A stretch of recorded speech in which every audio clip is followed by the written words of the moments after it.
1 year ago, I stole this truck from Chad. As you know, Chad owns Rivian R, and when the Tri-Max inventory started popping up, Chad posted this awesome setup, a black on black, black interior with black paint, Tri-Max, just ready for him to purchase. You know, he had some points to purchase his Tri-Max, but I was like, yoink.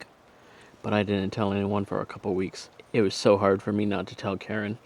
That being said, it's been 1 year of me having the Tri-Max, and boy, has she changed. It's been about 28,000 miles. That means I drove about 1,000 less miles this year than I did my first year of owning my Rivian R1T first gen, the quad motor. All the leaves are falling. Maybe that's why they call this fall. I'll see myself out now. Now for my use cases, I've been basically using it the same as I have my first gen for my real estate photography business, which is one thing which was really nice when originally purchasing this, is that Rivian allowed me to buy this with my business and get financing through Chase on the website. So I didn't have to go to the bank and then get a loan. I was able to do that immediately on not Chase's, but on Rivian's website. So that was one of the main deciding factors whenever I was upgrading from my Gen 1 to Gen 2.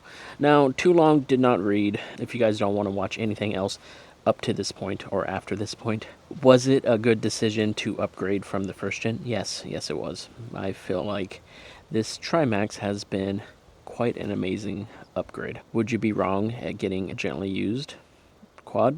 First gen quad? No. I highly recommend going out and doing that. Would you be wrong at getting a brand new Tri?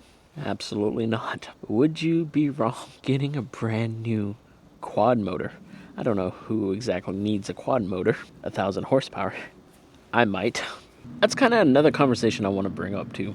A lot of people have their videos scripted. It was brought up to me before about my problems. They're like, I just can't handle you babbling like an idiot. I kind of just speak off the whim. I don't script anything. I speak what I'm thinking. And I have a general understanding about what I want to talk about. And if you're new here, that's what I do. And I know it's not necessarily the greatest way to keep an audience, but this is the way that I make content. If you would like some scripted content, Travis Ketchum makes some amazing stuff. Mike makes some amazing content also with his weekly reviews, daily reviews, stuff like that. Go check out their stuff. You'll have a nice scripted, amazing stuff. For me, I think I have ADHD, maybe some TISM. I don't know. Oh, but I'm just a kid with a GED. I have no structure. This is the best you're gonna get. One of the main differences between the first gen and the second gen, you're going to have some upgraded software, some upgraded hardware and everything like that. The cameras on the side or around the whole car is a lot better, so making turning, backing up, looking the cameras forward, your gear guard and everything like that too is quite amazing. They talk about it being 4K, but there's a caveat. I think what they're saying is a combination of all the cameras put together is a 4K, not each individual camera. That's besides the point. But I am looking at an extra 15 horsepower, and it's a little bit quicker than my first gen too, like by 0.1 seconds. Let's do a quick rundown on everything that I've kind of like added on as accessories since I got it.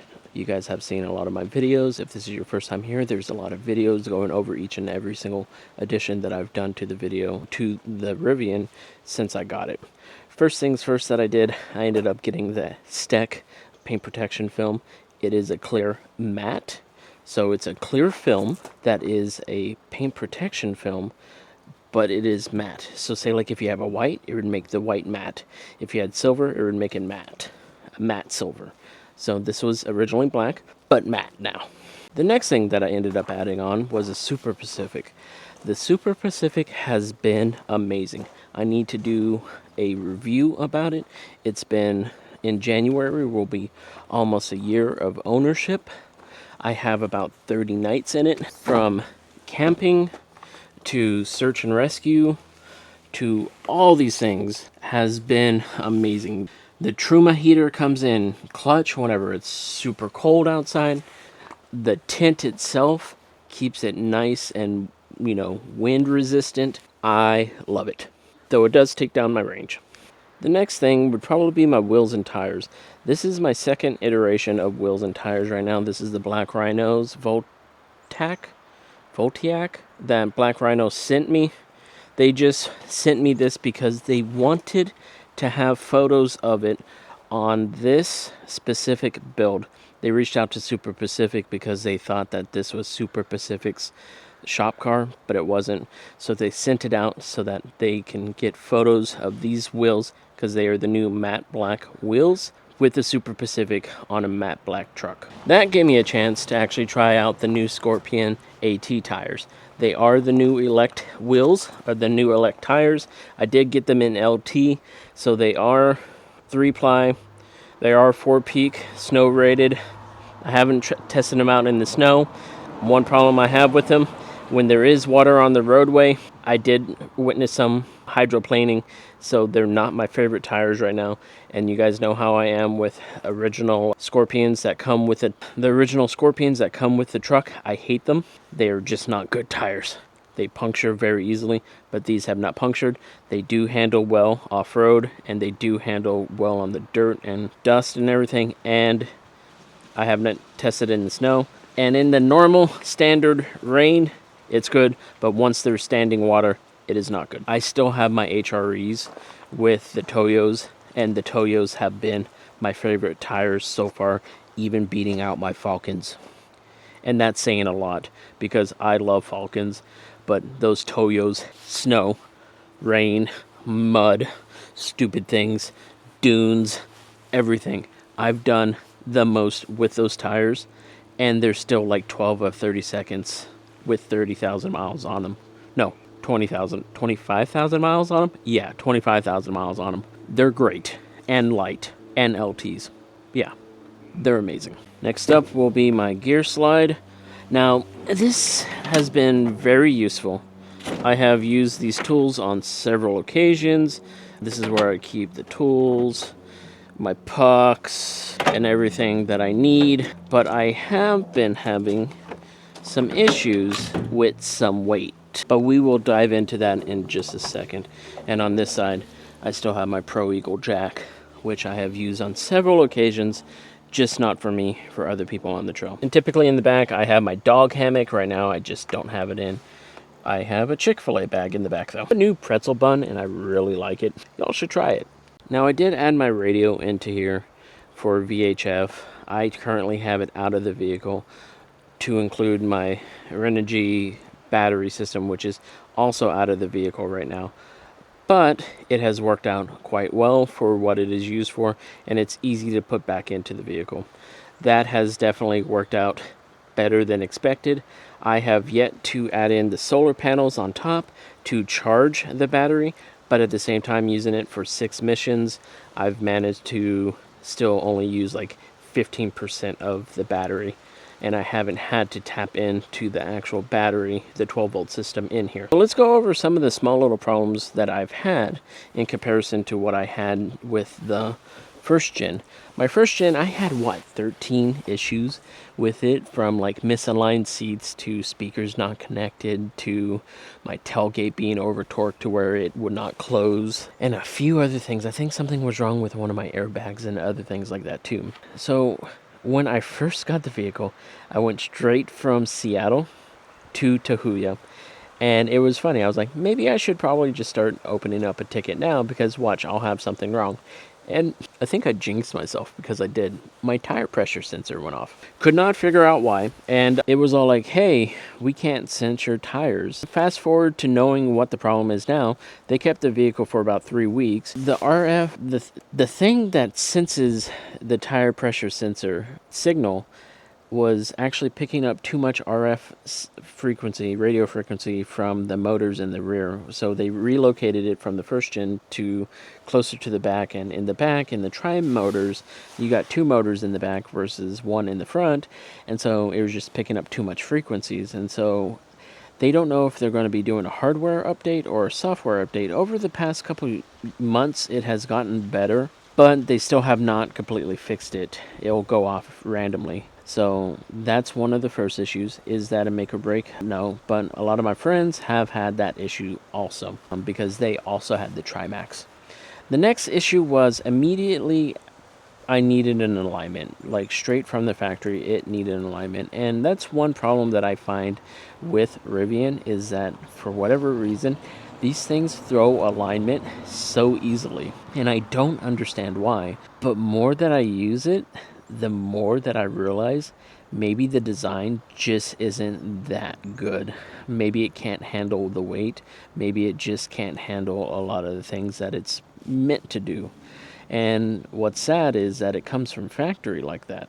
I did randomly have my sockets go out, like the 120 volts. After a camping trip, had a power outage, and I went to go try to make some breakfast on my tailgate, and my sockets were out. I was like, I am so confused. So they had to bring in the high voltage guy to replace the whole system, and they were like, did you have a very big refrigerator plugged in or something? I was like, no, I had a very tiny refrigerator plugged in for the weekend. It wasn't anything crazy. They were like, oh, well, here it is. So they replaced it. They gave me a loaner, so I was completely fine with that. But that was like completely random. Like, nothing happened to cause that, and then it just randomly died. But then the next thing that happened was my caster insert went out, and so it was just like they did a recall, kind of. It wasn't a recall. It was something else that they did that replaced the front half shaft, and then after the front half shaft was done, somehow, some way, my caster insert went out also, causing some crazy creaking. And so that was a whole ordeal, and they ended up saying that it was because I was overweight. I mean, I'm thick, I get it. Basically, how it's sitting right now, it's at 7,900 pounds, and this truck can go up to 8,500 pounds. But if I add in, that's with me in it, it's at 7,900 pounds. That's with the Super Pacific, and that's with the tool chest and the gear slide also. That's not with the Pro Eagle jack either. So with extra gear, we're looking at about another 200 to 300 pounds, and if we add maple in, we're pushing 8,500 pounds, no problem. I kind of feel like most vehicles out there are overweight, especially whenever you're talking about overland vehicles. So I'm hoping I'm like one of the very first ones to have a subframe on the Tri-Maxes replaced. Now, there's been some dual motors second gens that have their stuff replaced, or even dual motors first gens replaced with the second gen subframes. But I don't know. Now, when it comes to being only 28,000 miles, I still feel like a vehicle is being still brand new at that point. Like, if you tell me, oh, you just got a vehicle with 28,000 miles, it's still being broken in. But to be honest, with as much abuse as I put this thing through, it has been holding up like no other. Like, I'm in and out of here with mud all the time. I should really put my floor mats back in here. And then my dog coming in and out of here all the time, even without the cover. Like, if I just bring her to doggy daycare real quick, the seats are holding up like a champ. There's another thing too that did break off, was this cover right here. They did replace it for free, which was nice. There's some new clips that they did replace for me. So that was another broken thing. Oh, another thing that I broke, I did get into an accident. Here's some video of it. But I dented all of this, and I broke this tail light. I did replace the tail light myself. Here's some of the video of me doing it myself. But that was an experience all on my own. It was funny because if this breaks and water gets in there and it starts shorting out, it shorts out all your lights, and that's not a good experience. One thing that I love about the Ascend interior is the accents. I love this bronze. The bronze and the wood is just so wonderful. Like, it feels classy. Now, what I would have loved in this color is if it would have almost been a brown leather or leatherette, whatever you want to call it. But this just feels classy whenever I get into it. Now, in comparison to my Tacoma, which is all cloth on the inside, it's fine. But man, this, anytime someone hops in here, especially like during search and rescue, they're like, wait, you're doing search and rescue in this? And I'm like, yeah, I am. But like, even the speaker cover down here, so nice. I love the color. I would love to do the accents in the rest of the vehicle, the stitching too. But speaking of speakers, there has been updates over the past year to try to make the premium sound better and better. and adding in different things that are out there. Some people say it sounds better, but what's really sad, my Tacoma over there doesn't even have a premium sound, and I can feel the bass in that thing. I don't have bass in this thing. Like, it just doesn't. I don't understand how someone at Rivian can hop into this vehicle and they could be like, you know what? This is a good sounding sound system. This is great. Now, that being said, whenever I hop into a vehicle, I turn the bass all the way up and the treble down low. So like I like thumping. I like songs that slap. I will find a bass boosted song and play that versus the original song. Why? Because I like to feel it in my chest. That being said, I know some audio heads. I know some people who are have like several $1,000 sound systems in their houses and stuff like that. They're like, "Oh yeah, listen to all this music. Listen to the highs, listen to the lows." And they're not the kind of people who like extreme kind of bass and stuff like that. They are the kind of people who like to hear everything. So maybe it's designed for those kind of people. At the same time, some audiophiles are like, nah, this is trash. It is the one thing that I hate about this vehicle. I wish we can upgrade it. I wish there could be an easy fix. I don't want to just bring this to Car Toys and be like, hey man, can you give me some better tweeters in here? Because that's what we've done most of my life. Like, in fact, my 1991 Ford Tempo had a sound system in it that was worth more than the car itself. We thumped. What was I listening to back then? 3-6 Mafia, Brother Lynch, all these other things. I was hood. I shouldn't have been. I really shouldn't have been. Now, over the year of owning this and everything, see, there goes the tire pressure sensor going off right now. I was given several loaners, and well, I will be honest with you, and I will say a lot of the dual motors, I honestly missed having these extra additions like the all-purpose sport, the snow, the conserve. I know they had a couple of the other ones, but like even the off-road here, like the rock crawl, the sand, the rally, the drift. I use all these every single time that I go off-road. I love like all these modes. Like, this is almost make or break. Like, I do not want a dual max because I will not have all this.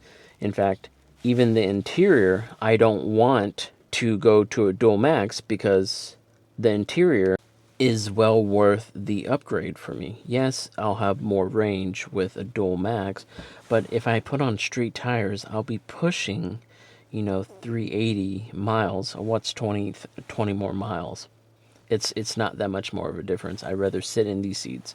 Like the adventure seats versus the Sin seats, I feel like they're more comfortable in these seats. Even so, like compared to my Forerunner or even my Tacoma, these seats are a lot better to do long distance driving, even off road and stuff like that. They're just a way more comfortable seat that I've had besides like my Ford Explorer, because my Ford Explorer had massaging seats. That's the only other thing that I think you can probably get better at with these seats. You could probably go more plush. You could get more plush. You could probably go more sporty if you really wanted to. But at the same time, you probably shouldn't be doing mountain runs in these things. These things are like 7,000 pounds. For me, 8,500 pounds. I shouldn't be trying to push this thing sideways on mountain passes, on all terrains. I shouldn't do that. If these seats are pushing me out and that's what's limiting me, no, my tires are limiting me. I'm going to go off that mountain. I think another big update that they did too was I no longer hear the wind in my A pillar.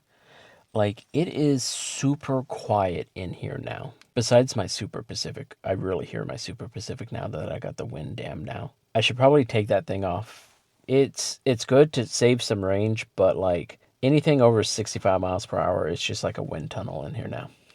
And another thing too, I feel like the suspension has been upgraded too. Like, it's just such a smoother ride. I know each update, everything seems to be smoother and smoother and smoother. That's one big thing that I always complained about with my Forerunner. I loved my Forerunner off-road. I loved going to the trail, but going home, I was always pissed off because one, I was going home from the trail, meaning I was going back to work, meaning I was no longer going to fun. But now, the suspension was so rough. But here, this thing drives me. this thing just brings me home all smooth and like butter, you know? That's another nice upgrade too, is the hands-off driving. Now, with me driving as much as I do, anywhere from 100 to 300 miles in a day, being able to have my hands-off driving, what is that, ADAS, whatever it's called, assisted highway assisted driving. Wait, what is it called? Let's just say advanced highway assist, right? It's cool because, I can keep I could keep looking forward and everything and make sure to look for any kind of situations that may come up in the future. But like also, I don't need to touch the wheel at all. And it could just drive me to where I need to go on the highway. I did drive from Oregon all the way to like Olympia. And my biggest gripe about it was, that's a big old squirrel. The size of that thing? Look at it. What do you want? Biggest gripe was I was getting tired, and that's not good on long distance driving, because I wasn't driving, because I wasn't, looking everywhere and paying attention. And I don't know, I was getting tired, and so, sometimes it works, sometimes it's not. Sometimes it's just not good. But in the future, I know there's going to be eyes off driving too, which is going to be kind of cool to see. So I'm kind of excited about that in the future. That's another big thing too. With the second gen, there's a lot more updates now too. Travis Ketchum definitely went over a lot of his 1 year review with his vehicle, with the things that are updated with the second gens and what's potentially being pushed out in the future too. So definitely check out his channel. They dive deeper into it. There's a lot more creators who dive deeper into what it's been like with it in the future, with both electronics, the software, the hardware, and everything like that too. For me, I'm just going to tell you the stupid stuff that I do with my vehicle and how it's worked out for me so far. One of the most amazing add-ons that they did this year was the Google Cast for YouTube. So anytime that I sit down and have lunch in my truck, I pretty much have YouTube going in the vehicle so that I can sit down, catch up on news, catch up on some YouTube, like Super Pacific right here, and got them on a pretty epic trip that they did. They did 3,000 miles, and that squirrel is still there. Do you want to come inside? Are you a mama? I don't know. But Google Cast has just been amazing. Like, it's a nice creature comfort that they've added in. I think another add-on that was given or in the Tri-Max was this. I honestly don't care too much for it. Let's see if we can actually turn it on and off real quick. I don't care for that. In the summer it's fine, but it's just all like, maybe if I was in a hotter climate it would work, but like I know when it was packaged together, it was in the light and audio package, and it was premium audio with the sunroof like that. Looking back at it, I probably wouldn't have spent the money on that. It's one, the audio sucks, and two, that's almost feel like a gimmick, but I hear a lot of people who are in the heat think that it does actually help. So maybe get it. But for me, I didn't care for it. Maybe in an R1S it might be better. And maybe if I didn't have the Super Pacific, it might be useful for me, but it's not useful for me. So let's kind of like talk about the cost. Brand new, it was about 107,000 miles. Brand new, it was about $107,000. I used some of the credits from the referrals that I got from you guys. I think I got a total of like 12 referrals, which at the time it was like 500 points, but I think I only used like 1,000 points. So like $1,000, so it cost me like $106,000. But after tax, title, and everything, it was like 114,000. But then I threw down some money and everything like that. But again, I also use it for my business. So Section 179, I use it for a tax write-off, which helps me bring me down each year, because we're depreciating it over the next 5 years to help bring me down a tax bracket every single year. So it's not one big lump sum. It is a partial of a lump sum every year. So what's the trade-in right now? I did it through Rivian just to see what it would be like right now. And it went from $107,000 brand new down to $74,000, which isn't bad, because my first gen went from 91,000 down to 54,000 within the first year. That's worse. But the reason why I think this is holding its value a little bit more, it is a little bit more of a premium upgrade with the interior and everything like that. and it is the 2nd gen with the upgraded hardware and software. I think one other small issue that I might have with it, or I do have with it, sometimes I do get a squeak in the front brakes, but I think it might be because I might have some dirt and grime in there, but it's very intermittent, so I might have them check it out next time that I bring it in for service. Another issue that I had was my last update, my charger died. Not my onboard charger or anything like that. My onboard charger died on my last one, remember that? But my wall charger died. So right now I'm using the mobile Rivian charger. Yeah, I'm only getting 7 kilowatts an hour off of it, but I haven't really needed it like a hardwired one in right now. So yeah, my juice box just straight died. Oh well, it is what it is. Yeah, if once the R2 comes out, I'm probably going to get the universal charger from Tesla so that I can use both the NACS and one for this one so that I can have the R2, charging at the same time. That being said, what vehicle am I going to replace for the R2? I have the Tacoma as my personal vehicle, and this is just for personal use and stuff that I use for my backup for whenever this goes down. This is mainly for my business vehicle. I do use it for search and rescue and for any other kind of adventuring that I need to do for photography. So, in other words, business. Tacoma is here. I like the Tacoma. I'm a Toyota guy through and through. I would love it if one day they actually came out with a full EV. I got an actual really good deal on this. Someone was buying an R1S, and Rivian was lowballing them for like $28,000. I turned around and gave them like $31,000 for it, $30,000, I don't remember. But in other words, Toyota ended up giving me $2,000 extra than what I gave them. And so then they also gave me $3,500 off of this, so it was a $5,500 flip, basically, and I got myself a decent truck off of it, right? Is this open? Yeah, it's open. I mean, it's a bare minimum. It is an off-road pro, but it doesn't have the upgraded screen or anything like that. It works. It's fine. But will I keep it? I don't know. I kind of want to trade it in for a Supra. That being said, I both have about the same amount of, I don't want to call it equity because I've lost money in this, but I owe about the same amount that it's worth right now. And the same for this. I just haven't lost as much money as I lost in this thing. So I'll probably keep using this for tax purposes and use this for the trade-in for the R2 because I really want to check out the R2 and I think you guys would like it too. Oh yeah, so I haven't really talked too much about search and rescue. I should probably do a full video on that. Back in June, I joined the search and rescue team in Pierce County, and it's search and rescue 4x4. So basically, we are 4x4 oriented. Our main base is the vehicle itself. So we go up and down roads looking for the lost individuals, looking for clues and everything like that too.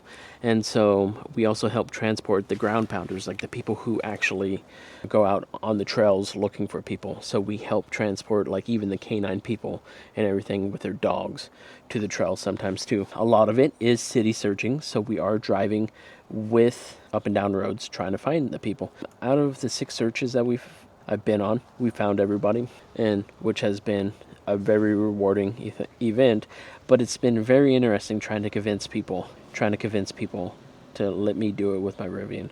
They're like, are you sure you're capable of doing it? There's only been one time that I've almost been low on energy, and that's because there was an out of county thing, and I was down to 100 miles, and I was like, maybe I should go recharge. And then right as soon as I made the call to go recharge, they were like, hey, we found him. I'm like, oh, well, good enough. But throughout all the training, through everything that I've done, I've kind of impressed people with it, and they have welcomed me with open arms into the team, and the Rivian has shown how capable it is, which I'm super happy for. So if I was to redo this all over again and buy another Tri-Max again, another R1T Tri-Max again, and start this all over from the beginning in my Rivian adventure, would I do it? Yes, but no. And what do I mean by that? I would go with an R1S. The bed is nice. I can fit a pallet. I can do some things with it, but I don't find myself doing as much truck things as I do SUV things. I work a lot out the back of the vehicle, which is why the Super Pacific is super nice. It really works well for what I do. I would like having a shorter vehicle, which is why having an R1S would be nicer. Why I wouldn't, I'm not moving into an R1S right now for the simple fact that the R2 is on its way out, and with the R1 and with the R2 coming, that's going to solidify what I need for an SUV. So I'm going to be able to do some off-roading with that, day-to-day, everything with that vehicle. And so, yeah, I would definitely go with an R1S over an R1T. Unless you need a bed, so be it. I feel like you have just more usability on the inside of an R1S. You can camp on the inside. You don't need as many accessories to camp on the outside. You don't need to buy an iCamper. You can camp on the inside of a Rivian, and you can keep the climate control on the inside. Yeah, you can get some of the gimmicks on the outside to bring the HVAC from the inside of the R1T to the tent. You don't need that. And so, like, do you need to spend the extra $14,000 on Super Pacific? No, you don't. Is it nice? Yes, it is. But with an R1S, you can not even worry about that. Could you get a tent on the R1S? Yes, you can, and that way you could just pack everything on the inside, especially if you have a family or whatnot. But me just being me, and me with Maple and everything like that, no, I'd rather just have an R1S. Am I happy with what I have? Yes, I am. This vehicle is very good, and it has been able to handle all the abuse that I've been throwing towards it, besides the caster insert. And, well, yeah, I'm super excited to see what's happening in the future. December 11th, I'm going to Palo Alto. Rivian invited me to go to AI Autonomous Day with him. I get to meet a bunch of the other creators who I interact with all the time online. That's one exciting thing. Maybe I can actually meet up with RJ too and be like, hey, what up, buddy? Thank you. But besides that, the Tri-Max is a good vehicle. If you're trying to save some money, get you the dual standard, get you the dual max. If you're just commuting in town, get you the dual standard. If you want to save yourself some even more money, go find you a gently used R1T, R1S first gen. You won't go wrong. The reason why I tell people that, like, didn't you have a bunch of problems with your R1, your first gen? I was like, yeah, I did. But by the time that I sold it, it didn't have those problems anymore because I fixed them. And that's one thing I love about the service department. They fix everything that is wrong with the vehicles. But going brand new, they got some amazing lease deals right now. They even have some, honestly, if I didn't have the Super Pacific on right now, I would probably pick up quad R1S, or just for the simple fact that they have probably a quad R1T, but just for the simple fact that they have like 1.99% finance rates right now. I can't find anywhere that will allow me to refinance it that cheap. I should probably look into that. But yeah, I hope this helps. But yeah, if you guys have any questions, just ask them below and I will try to answer them as best as I possibly can. The vehicle has held up. I'm planning on doing a lot more stuff to it too. Actually, I'm also planning on changing it a bunch. The Super Pacific might be going away. I got someone looking at it right now. I'm not advertising selling it, but like I got someone who reached out to me from my last video.